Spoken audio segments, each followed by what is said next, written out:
जमील साहब, मेरा आपसे सवाल है, यही जो जनरल साहब ने फरमाया है अभी ओआईसी के हवाले से भी फरमाया और आपने हमारी जो मुस्लिम उम्मा की खामोशी है उस हवाले से भी फरमाया, वो तो हर सूरत चाहते हैं कि इजराइली जो है वो चाहते हैं कि फ़लस्तीन से, गजा से फ़लस्तीनियों को बेदखल किया जाए।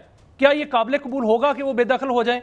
दूसरा ये फरमाइएगा कि जो दुनिया के अंदर जिस तरह अमेरिका यूक्रेन को कह रहा है कि उनको असला देगा, रूस के साथ वो नाराज है, वहां पर जंग छिड़ी हुई है, तो क्या तीसरी आलमी जंग की तरफ दुनिया बढ़ रही है?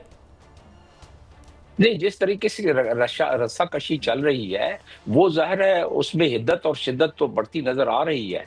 अब रहा सवाल तीसरी आलमी जंग, कम अज कम कसदन तो कोई मुल्क, ना अमेरिका ना रशिया ना कोई और मुल्क चाहेगा, जितने भी जौहरी कुव्वतें हैं, कि कसदन कोई जौहरी जंग छिड़ सके।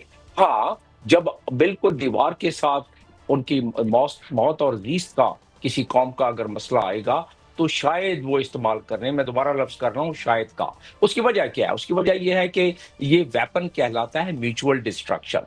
कोई भी मुल्क चला दे तो दुनिया उससे महफूज नहीं रह सकती। हमें पता है कि क्या होता है, हमें पता है कि मौसम तब्दील हो जाते हैं, वबाएं आना शुरू हो जाती हैं, तकरीबन 1 करोड़ के अफराद जो है लुक़्वा अजल बन जाते हैं पहले ब्लास्ट से, और उसके बाद बाकी बीमारियों से, और उसके बाद बाकी जख्मों से। तो ये तमाम की तमाम फसलें खत्म हो जाती हैं, ये कोल्ड क्लाउड सामने आ जाता है। तो पूरी दुनिया को पता है कि इस मजबरात क्या है। इसकी और बहुत सारी तफसील है, टाइम की किल्लत की वजह से मैंने कहा सीधा सीधा बातें बता दूं। तो लिहाजा ये म्यूचुअल डिस्ट्रक्शन की तरफ नहीं रहा सवाल कि can accident happen, accident do happen and it can happen and that would be the end of the entire humanity. तो फिर वो पूरी सिविलाइजेशन खत्म हो सकती है अगर ऐसा कभी हुआ तो। लेकिन इसके अलावा क्या हो सकता है? इसके अलावा वही हो सकता है जिस तरह पाकिस्तान ने मजे चखाए इंडिया को कन्वेंशनल वार में, और उसके बाद पाकिस्तान ने कहा कि भाई हमारी तरफ से मैली आंख ने देखना है। इसी तरह जो कौमें जहां जहां ऐसी कोई बात पैदा होगी, आजकल मसला क्या है? मसला यह है कि there is no higher authority in the world. The higher authority is your own power, is your own strength, is your own will, is your own capacity कि आप क्या कितना मुकाबला कर सकते हैं। इससे अलावा आपने सिक्योरिटी काउंसिल की रेजोल्यूशन की बात कर लें, हम गजा की बात कर रहे हैं, 4 मरतबा सिक्योरिटी काउंसिल की रेजोल्यूशन को वीटो किया गया है कि सीज फायर हो रहा है और सीज फायर खत्म हो गया। एक दफा सीज फायर को एक्सेप्ट किया गया, दूसरे मरहले से पहले इजराइल ने उसकी धज्जियां उड़ा के फेंक दी मार्च में। तो इसी तरीके से पूरी दुनिया चीख चीख के मर गई है। यूएनओ के तकरीबन 250 वर्कर्स को जो है जाँ बहक हो गए इस मामले में, और जो तबाही और बर्बादी हुई है तारीख इसकी गवाह है कि इससे पहले कभी ऐसा हुआ ही नहीं है। लेकिन जमील साहब, मैं इसी पे आऊंगा, इसी पे रहनुमाई चाहूंगा। जो गजा में हुआ है वो इंसानी अलमिया, एक बहुत बड़ा इंसानी अलमिया जन्म ले चुका है। वहां बच्चे जो हैं शहीद हो चुके हैं, वहां बच्चे भूख से मर रहे हैं, वहां औरतें जो हैं वो शहीद हो चुकी हैं, वहां मर्द शहीद हो चुके हैं, वहां साथीज़ा सारे हर तबके के बंदे जो लोग हैं वो शहीद हो चुके हैं। तो इस पर दुनिया को नजर नहीं आता? नहीं, दुनिया ने देखे, दर्द दिल रखने वालों ने यकीनन इस पे बड़ा शोर शराबा। आपने देखा नहीं कि इंसानों का समुद्र निकल रहा था, यूके में निकल रहा था, यूएस में निकल रहा था, फ्रांस में निकल रहा था, जर्मनी में निकल रहा था। लेकिन क्या वो मैटर करते हैं? मैं समझता हूं कि ये तो एक, मैं यानी दुनिया भर में आप कल परसों सिनेगॉग पे हमले हो रहे हैं यहूदियों के बेचारों जो बेगुनाह हैं, ज़ाहिर है वो जराइम पेशा, तो उनकी रूलिंग एलीट वो जो वहाँ बैठी। जल साहब, एक और भी इशू है जो खुद तो वो करोड़ों डॉलर का असला ले रहे हैं, लेकिन जो पाकिस्तान जो F-16 को जो पुश कर रहा है, ये यूएस कुछ और डील करना चाह रहा है, इस पर बहुत ही ज़्यादा उनको खदशा है इंडिया को। तो ये क्या सिलसिला है? क्योंकि अभी जिस तरह जमील अहमद खान साहब ने कहा कि कोई रूल ऑफ लॉ नहीं है दुनिया में, कोई यूनाइटेड नेशन नहीं है, कुछ नहीं है, ताकत होनी चाहिए आपके पास ताकि इन्हें पता चले कि इनको जो है वो मार पड़ेगी, तो फिर ही हम महफूज हैं। जनरल साहब जी, जैसे मैं लास्ट में शायद बात मुकम्मल नहीं कर सका, मैंने आपको अल्लामा इकबाल का शेर का हवाला दिया था कि जन्म ज़ईफ़ी की सदा है मर्ग मफाजात। अगर आप कमज़ोर हैं तो जो दुनिया में ताकतवर हैं फिर आपको उन्हीं के तहत रहना पड़ेगा। अब देखें, इंटरनेशनल क्रिमिनल कोर्ट ने नेतन्याहू के वारंट गिरफ्तारी जारी किए हुए हैं, बजाय उसको गिरफ्तार करने के अमेरिका ने उनके जजों के खिलाफ जो है वो पाबंदियां लगा दी हैं। जहां तक पाकिस्तान का तल्लक है, देखिए हमारे साथ भी यही हुआ। जब हमारा अमेरिका हक हुआ तो एक दिन पहले अमेरिका इंडिया के साथ ही था और हमें वो कह रहे थे जी आपस में कर लें जो करना है। जब हमने उन्हें मार पड़ाई और अपनी एक झलक दिखाई और हमारे फील्ड मार्शल ने अपना रिजॉल्व दिखाया कि इस मुल्क की हिफाजत के लिए हम किसी भी हद तक चले जाएंगे। तो एक दिन के बाद ही देखें, जब इंडिया ने घुटने टेके तो अमेरिका ने सुलह करा दी। अब वही अमेरिका पाकिस्तान को कहता है कि I love Pakistan and it was honour for me to meet the army chief of Pakistan and Pakistani people are great people and we are going to have very जो है गुड ट्रेड्स विद देम। अब पाकिस्तान में mine and mineral से वो फ़ायदा उठाना चाहते हैं, यहाँ देखें आके इन्वेस्ट करेंगे।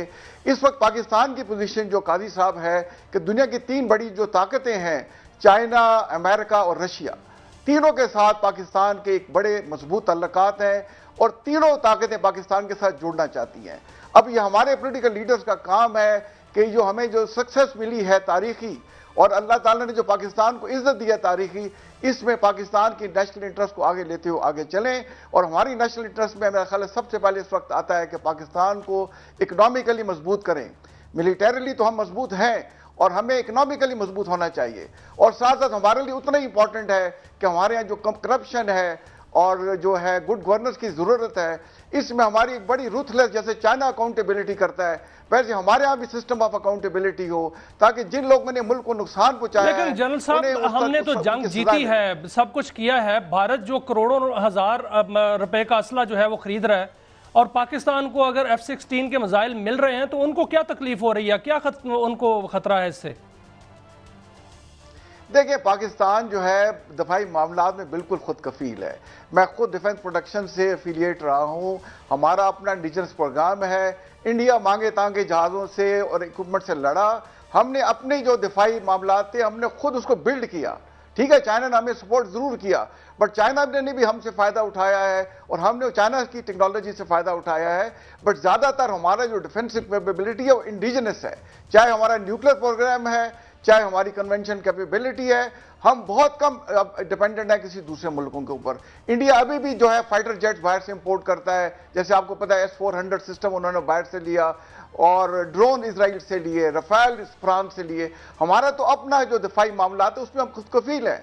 अमेरिका हमें दे ना दे, वो हमें जरूर देगा। अगर नहीं देता तो हमारे पास बहुत सारी ऑप्शंस हैं, और बेहतर है ना दे, ताकि हम पैरों पे खुद कफील और ज्यादा मजबूती के साथ होंगे। हम R&D को और डेवलप करेंगे, और अगर इंडिया ने दोबारा पाकिस्तान पे हमले की जरूरत की, जो मेरे अपने ख्याल में कभी नहीं करेगा, हम उसका वजूद मिटा देंगे इंशाल्लाह। चले साहब, आपने एक बात की है, और वो ये है कि वो मेरे ख्याल में उसे ऑपरेटर भी इंपोर्ट करने पड़ेंगे, ये जहाज़ चलाने के लिए और ड्रोन चलाने के लिए, जो हमने हालत देखी। मगर जनरल साहब ने जो बात की है, जमील अहमद खान साहब, जो ऑकलीज हील है इस मुल्क की, यानी हमने हर चीज़ में, हमारे लोगों ने, हमारे इदारे के लोगों ने, जवानों ने।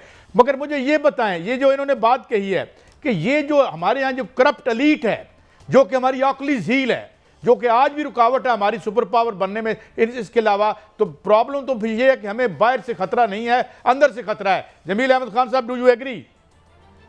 एब्सोल्युटली। आप ये बताएं कि जो हमारे यहाँ फॉल्ट लाइंस हैं, जिन फॉल्ट लाइन को इंडिया एक्सप्लॉइट कर रहा है आज, जिन फॉल्ट लाइंस को एक्सप्लॉइट करते हुए इतने सारे एजेंट्स बना लिए हैं, जिन फॉल्ट लाइंस को एक्सप्लॉइट करते हुए 20 अफराद को चुन चुन के निशाना मार मार के, निशाना बना बना के मारा गया है, कराची से लेके मुजफ्फराबाद तक और जगलोट तक। तो ये सब क्या है? जाहिर है ये इन फॉल्ट लाइंस का नतीजा है, और इस करप्शन का नतीजा है। डाकू पैसे दे के छूट जाते हैं, दहशतगर्द पैसे देके छूट जाती हैं। उसके अलावा बहुत सारे मामलात हैं, लेकिन ये भी एक फैक्टर है।